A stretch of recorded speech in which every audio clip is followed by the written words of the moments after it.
Tol, part 3 na ng project rim set natin. Pasensya na at medyo natagalan yung upload natin ng part 3. Dito pa kasi ako nag-order ng rim sa TikTok. Mga 2 to 3 days din to bago dumating. Kaya ito nga, unwrapping agad ako pagkaabot sa akin ni Kuya Rider. Syempre, sino ba naman yung hindi excited sa bagong rim set? Ang sarap kaya sa pakiramdam kapag may bago kang piyesa sa motor. Oh, comment ka nga kung nakarelate ka. Shoutout kita next video. Saiyan rim pala yung napili kong brand para sa gagawin nating rim set. 1.2 sa harap and 1.4 sa likod. At kulay silver po itong napili ko. Syempre, big thanks pala kay Papa P dahil may kasama siyang libreng handle grip. At sa rayos naman pala na gagamitin natin ay Yaguso spokes. Ito naman yung size na ikakabit ko dyan.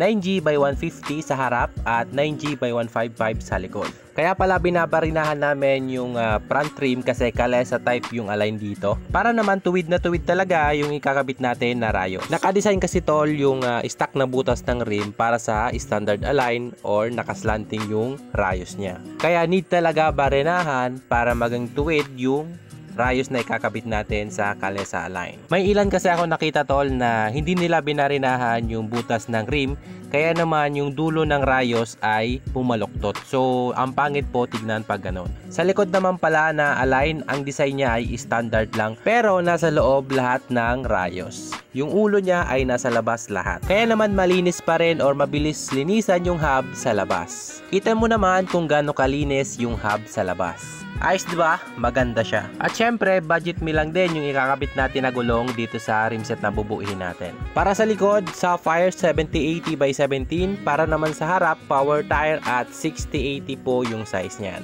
At syempre, gagawin natin tubeless yung rim set natin. 200 by 14 yung ikakabit natin na airlock. At isa lang yung gagamitin natin na tire sealant para sa dalawang gulong. Flex ko lang pala itong Daytona handle grip na kasama dyan sa rim set na pinadala sa atin ni Wed's Moto Parts. Libre po yan pag bumili ka sa kanila ng rims. At kasama po yan na dalawang sticker na yan. Sa dami na po ng nabuo namin na rim set, masasabi ko po talaga na itong Saiyan rim ay magandang quality. Unang tingin ko pa lang pag unboxing ko or unwrapping ko nito, sobrang ganda po ng quality niya. Kaya kung ikaw po ay nagbabalak na mag-build ng rim set, isa po ito sa maire-recommend ko sa iyo, napakagandang quality ng Saiyan rim.